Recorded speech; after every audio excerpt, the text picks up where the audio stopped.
Mari kita belajar bersama dalam terapi bina gerak anak disabilitas tunadaksa yang akan diberikan oleh Suster Pauline Alma. Pada pembuatan video kita yang perdana ini secara khusus tutorial bagi orang tua yang memiliki anak yang mengalami hambatan gerak, anak disabilitas, secara khusus bagi yang tunadaksa.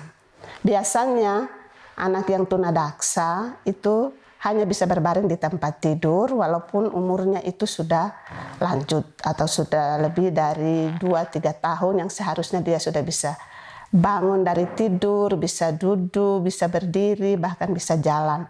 Tetapi karena dia mengalami hambatan, kekurangan dari otaknya itu mengalami kelayuan atau kelumpuhan yang menyebabkan seluruh anggota geraknya ikut mengalami hambatan. Itu yang kita kenal dengan cerebral palsy. Di sini kita akan membantu orang tua untuk melatih anak pada masa pandemi ini. Karena anak yang sudah kita latih tetapi kalau lama dia tidak dilatih lagi maka perkembangan geraknya akan mundur. Maka kita akan mulai dari awal sekali, kita start dari nol. Di sini latihan yang paling pertama adalah gerakan-gerakan pada anak hanya tidur terlentang. Di sini ada 3 tujuan yang mau dicapai, yaitu gerakan-gerakan tangan dan gerakan-gerakan kaki. Tapi kami akan membagi dalam 2 part. Jadi yang pertama khusus untuk reaksi-reaksi untuk tangan, lengan, dan yang kedua, part kedua baru kita akan melihat bersama lagi latihan untuk gerakan-gerakan kaki. Begitu Bapak Ibu. Sebelum kita masuk dalam latihan, saya akan memperkenalkan dulu alat-alat yang mau dipakai dalam latihan part 1, yaitu untuk gerakan-gerakan tangan pada posisi telentang. Dia anak bisa menekuk dan meluruskan tangan apabila ada rangsangan. Itu tujuan pertama. Dan tujuan kedua, itu anak bisa membawa lengannya ini ke dagu, Bapak Ibu. Oke, saya akan perkenalkan alat. Yang pertama alat seperti ini, alat sederhana Bapak Ibu. Bisa dipakai 2 tiang atau disusun kursi seperti begini, yang penting agak kuat, lalu dispan tali seperti ini, lalu digantung mainan. Mainan ini harus ringan berupa kain-kain perca yang warna-warni Bapak Ibu, atau alat boneka dan lain-lain, yang penting menarik perhatian dan tidak membahayakan anak. Ini untuk alat yang pertama. Atau kalau Bapak Ibu di rumah memakai box untuk anak, bisa diikat dari box sebelah ke sebelah seperti ini, lalu digantung mainan. Alat yang berikut itu yang sederhana Bapak Ibu, yang bisa mengeluarkan bunyi. Bisa dipakai biji-bijian dan dimasukkan dalam satu wadah seperti ini sehingga menghasilkan bunyi. Lalu alat yang berikut lagi, ini ada bisa mengeluarkan cahaya seperti ini. Dan juga bola. Bola, kalau tidak ada bola mungkin bisa digulung kain. Lalu Bapak Ibu yang paling pertama itu matras. Kalau di rumah tidak ada matras, bisa dipakai kasur atau tikar yang agak tebal. Lalu kalau di posko itu bisa ada bantal segitiga atau witch seperti ini. Tapi kalau di rumah tidak ada, Bapak Ibu bisa pakai saja bantal, itu juga bisa. Oke, di sini karena masa pandemi, jadi kami tidak bisa mendatangkan anak. Kami akan pakai model, itu rekan kerja kami, yaitu Ina, yang akan model sebagai anak.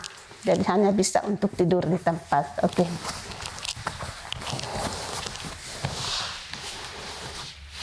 Oke.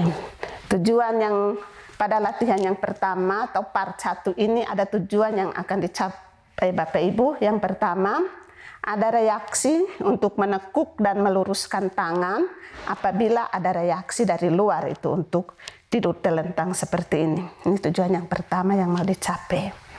Tetapi Bapak Ibu, untuk masuk ke sana itu pertama kita reaksi dulu. Untuk anak bisa bereaksi, kita memanfaatkan bunyi-bunyian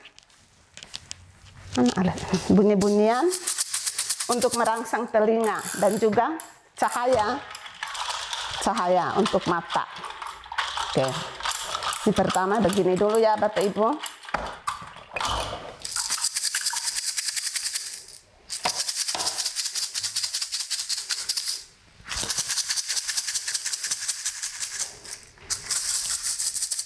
Seperti ini tujuannya untuk bisa menarik perhatian anak, matanya bisa ikut. Lama-kelamaan bisa kepalanya juga bisa bergerak. Terus telinganya supaya berfungsi dengan mendengar, bisa memalingkan kepala. Kalau belum bisa ya kita usahakan setiap hari seperti ini. Ini yang pertama untuk reaksi mata dan telinga Bapak Ibu. Terus kita masuk untuk mulai menggerakkan tangan, gerakan tangan. Biasanya anak kalau tidur lama Bapak Ibu, itu tangannya kepal seperti begini. Jadi pertama kita usahakan untuk membuka dulu kepalan tangan. Kepalan tangan, lalu setelah itu baru kita mulai. Tapi sebelum kita menyentuh, mulai gerakan kita ya adaptasi dulu dengan anak seperti ini. Mengusap-usap atau menepuk-nepuk sambil memanggil namanya, Ina, sehingga ada kontak dengan kita. Tapi kalau orang tua kan anaknya sendiri, jadi bisa. Tapi ya untuk tidak kaget kita seperti ini. Oke, lalu yang paling pertama untuk membuka kepalan tangan itu kita membuka dari pangkal ibu jari. Ini kita keluarkan dulu seperti gini. Baru langsung membuka. Ya, di sini Bapak Ibu tiap hari bisa melatih, bisa kain perca digulung atau bola, kalau ada bola seperti ini. Setiap hari Bapak Ibu bisa seperti ini. Jadi untuk membukanya dari pangkal ibu jari. Oke Bapak Ibu. Oke, sekarang kalau sudah buka begini, ya kita mulai memperkenalkan dulu bagian wajah.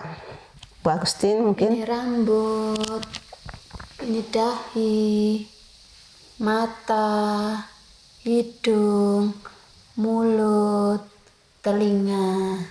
Ya, dan begini anak bisa mengenal wajahnya, bagian-bagian. Lalu tangannya ini bisa ditepuk-tepuk, bisa bermain tepuk ame-ame. Amin. Belalang kupu-kupu, siang makan bubur, kalau malam minum susu. Oke, seperti ini ya Bapak Ibu. Pertama kali bermain dengan anak dulu supaya tangannya ini bisa aktif. Lalu mulai meraih mainan ini. Bapak Ibu mulai kita pakai ini. Ya.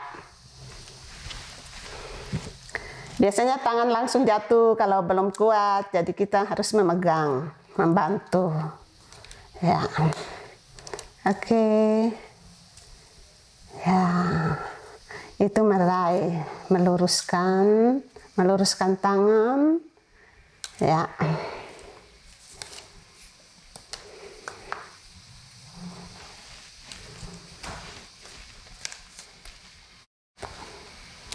Seperti ini ya Bapak Ibu, kita usahakan untuk bermain dengan anak dan memanfaatkan tangannya. Coba ambil, ya, ya. Oke, ini yang latihan yang pertama. Tujuan yang pertama yaitu dia bisa meluruskan tangan, meraih benda. Terus yang kedua, kita usahakan untuk tujuan yang kedua adalah anak bisa membawa tangannya itu ke dagu. Biasanya kalau anak normal, Bapak Ibu memperhatikan baru umur 1 atau 2 bulan, semua benda yang dia pegang dia akan membawa ke mulutnya. Begitupun kita melatih anak yang seperti ini untuk bisa membawa ke mulut, ke dagu ya, ya begitu. Ya, dilatih terus menerus. Juga yang bunyi-bunyi, ya mainan-mainan, sampai anak bisa ayo ambil. Ya, latihan ini diteruskan sampai 2 bulan, sehingga anak sendiri bisa untuk meraih benda dari sini atau dari sampingnya atau dari ibu bapak memegang, terus anak bisa membawa ke mulut. Kalau sudah bisa untuk membawa ke dagunya sendiri, berarti latihan ini sudah berhasil.